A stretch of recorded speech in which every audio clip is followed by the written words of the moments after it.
If you could only bring 6 lures to a pond for the rest of your life, which 6 would you pick? I ask that question to every serious pond angler I know. Guys who fish farm ponds, neighborhood ponds, subdivision ponds. The answers were almost identical. Not because these guys fish together. Most of them have never met. They figured out the same thing independently, across different states and decades. A pond is a closed system. The fish can't leave.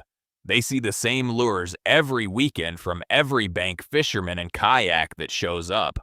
The 6 baits that still work after all of that pressure aren't tricking the fish. Each one triggers a feeding response that base can't override, even when they've seen it 100 times before.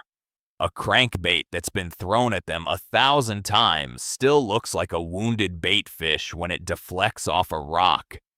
A jig crawling along the bottom still looks like a crawfish no matter how many times they've watched one do it. These 6 lures tap into instincts that don't fade with exposure.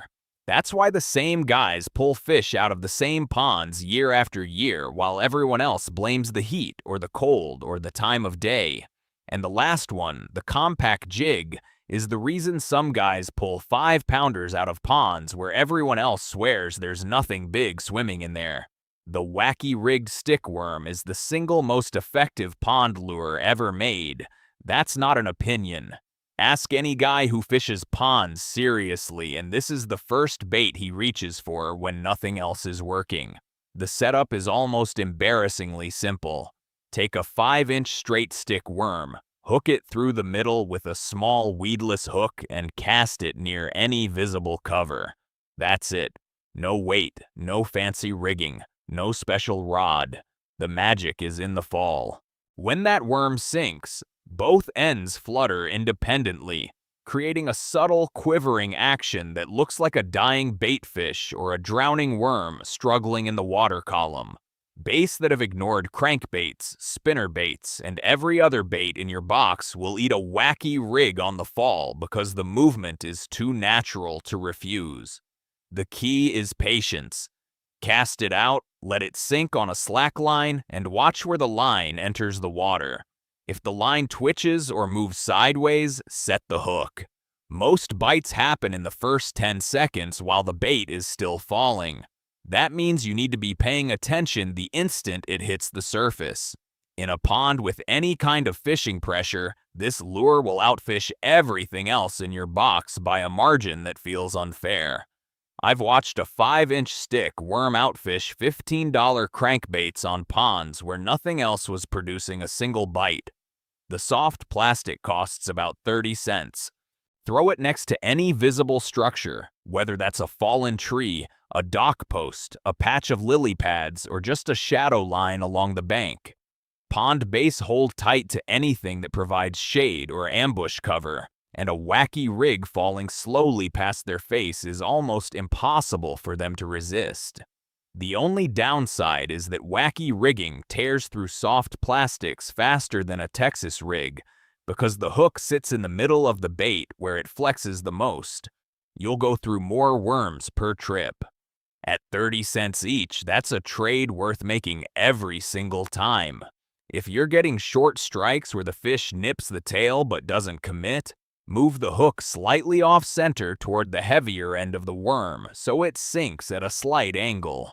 That off-balance fall triggers a harder bite because it looks like something struggling instead of something drifting. Use a light spinning rod with 6 or 8 pound fluorocarbon for the best feel on the fall. You'll detect bites you never would have felt on heavier gear. Every pond angler alive knows the Texas-rigged soft plastic worm. It's the foundation of pond bass fishing and has been for 50 years. Your grandfather caught bass on a Texas rig. His grandfather probably did too. And 20 years from now, your grandkids will be doing the same thing because nothing about this system has been improved on. A bullet weight, an offset worm hook, and a 7-inch ribbon tail worm threaded on so the hook point tucks back into the body. That setup is completely weedless, which matters in ponds because every pond you've ever fished has grass, fallen branches, and sunken debris that snags exposed hooks. The Texas rig slides through all of it without hanging up. A 3/0 offset hook is the right size for a 7-inch worm. Anything bigger and you'll miss fish because the hook gap is too wide for a clean set. Anything smaller and the worm bunches up on the shank and kills the action. Drag it slowly along the bottom near logs, stumps, dock pilings, or any hard structure you can see or feel. Pond base or ambush feeders. They sit next to something solid and wait for food to crawl past. And a Texas rig moving slowly along the bottom is exactly what they're expecting to see. The Wacky rig catches them on the fall. The Texas rig catches them on the bottom. Between those two presentations, you've covered the entire water column with soft plastic. Use a lighter weight in shallow water, maybe 1/8 of an ounce, so the bait falls slowly and stays in the strike zone longer. Every extra second it hangs in front of a base is another chance for that fish to commit. In deeper water near a dam or spillway, move up to a 3/8 ounce weight to keep contact with the bottom and feel every bump and rock as the bait crawls over structure. The color that catches more pond base than any other across most of the country is green pumpkin.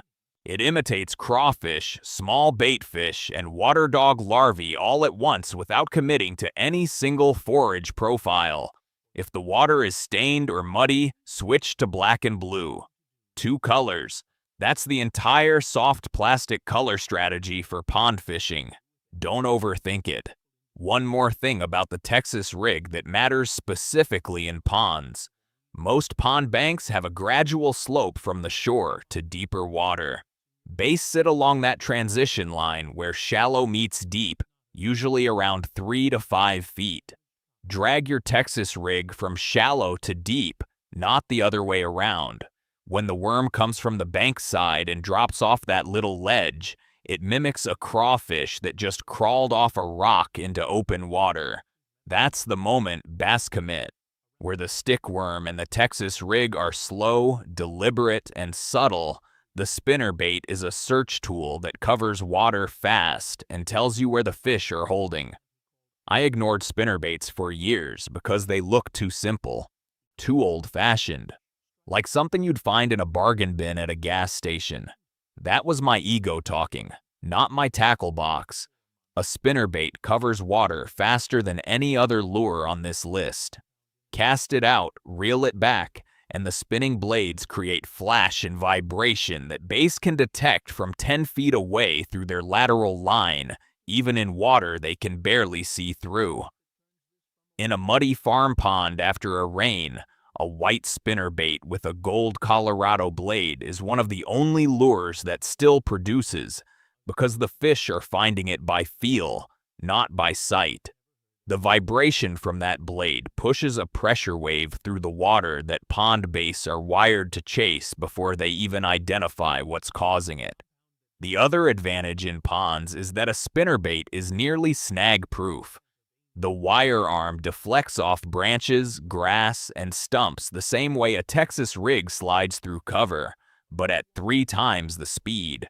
You can throw it into the ugliest tangle of wood on the bank and reel it through without hanging up. Throw it parallel to the bank, keeping it as close to visible cover as you can manage. Vary the retrieve speed until you find what they want that day.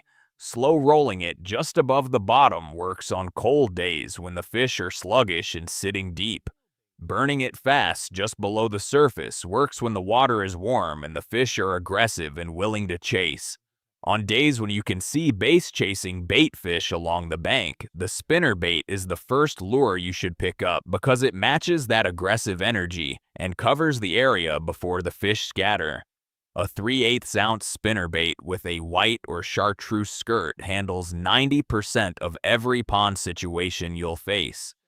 Keep one tied on a second rod so you can pick it up and cover water between your slow presentations.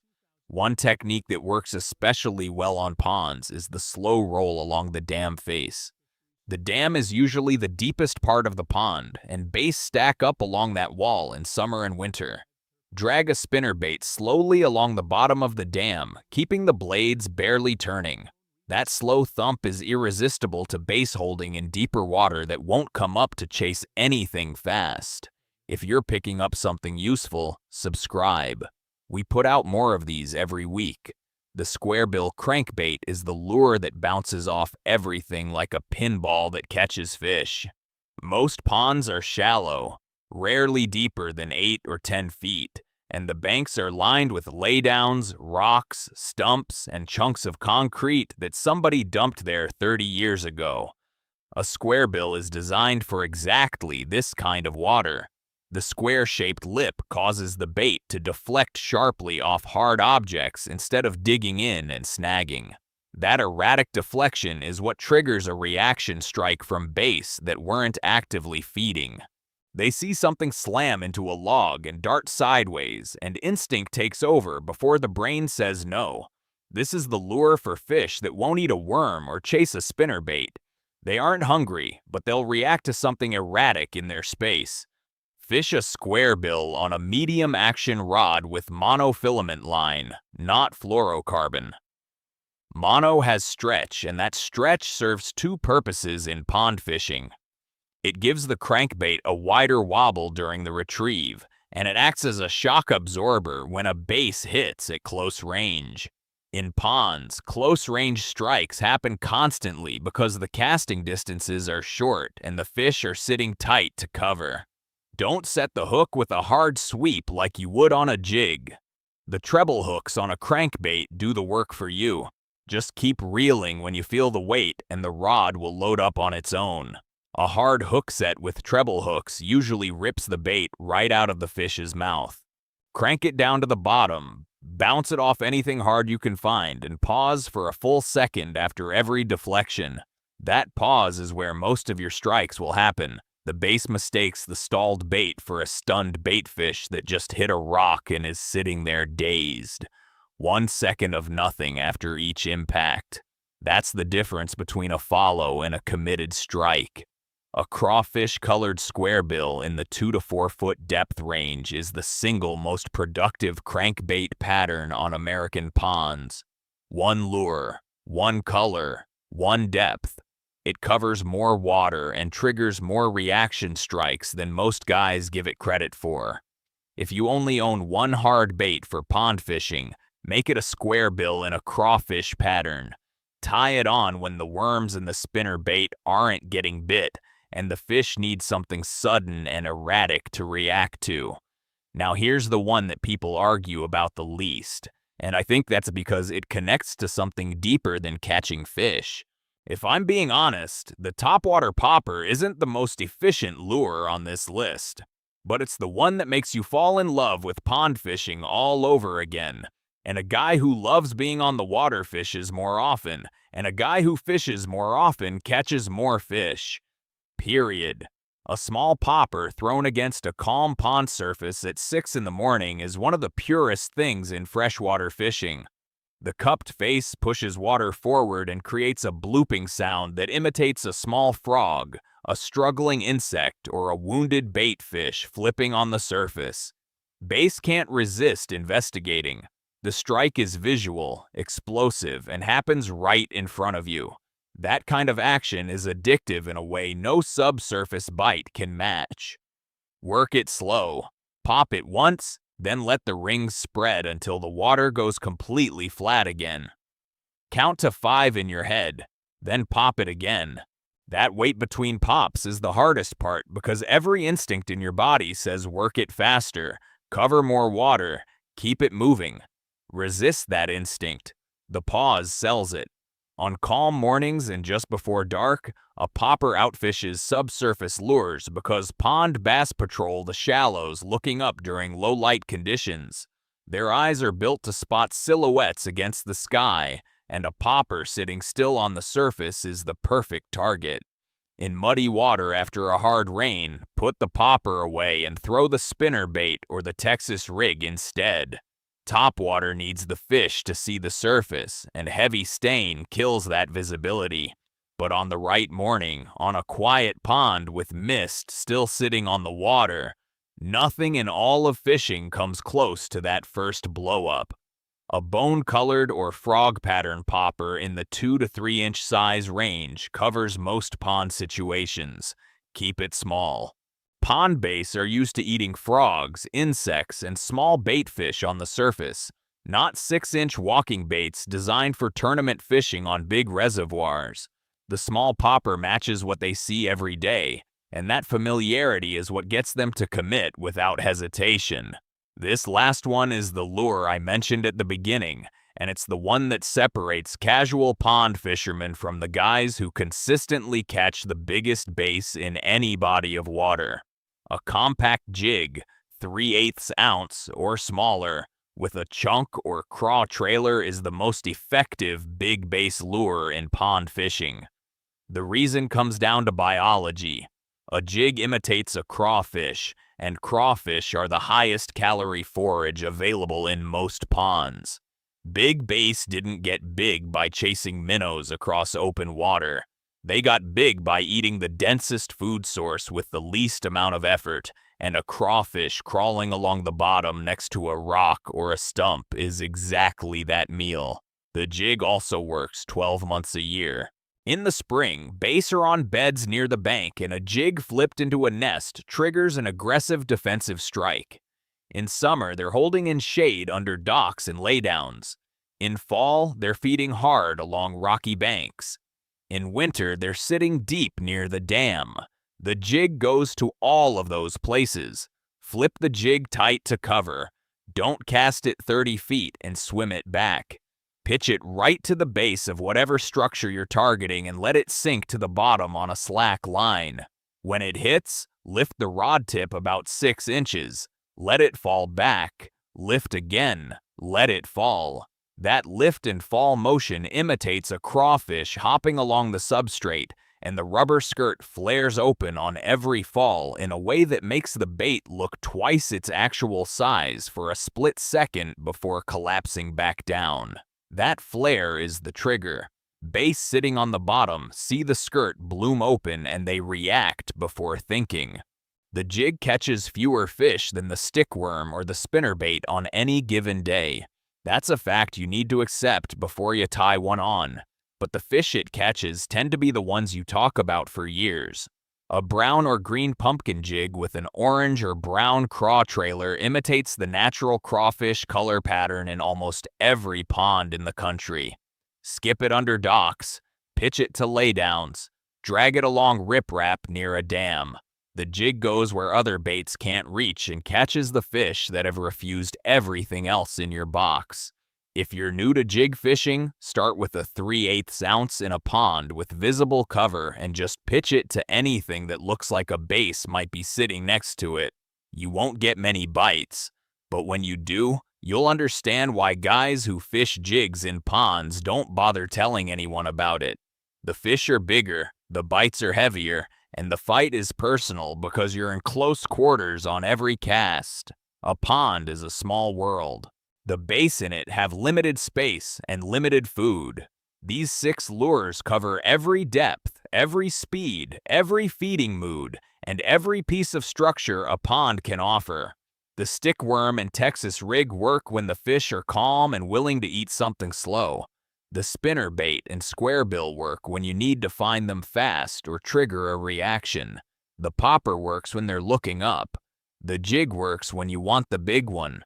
You don't need 40 lures in a giant tackle box. You need 6 that you understand completely. Master these and the pond is yours.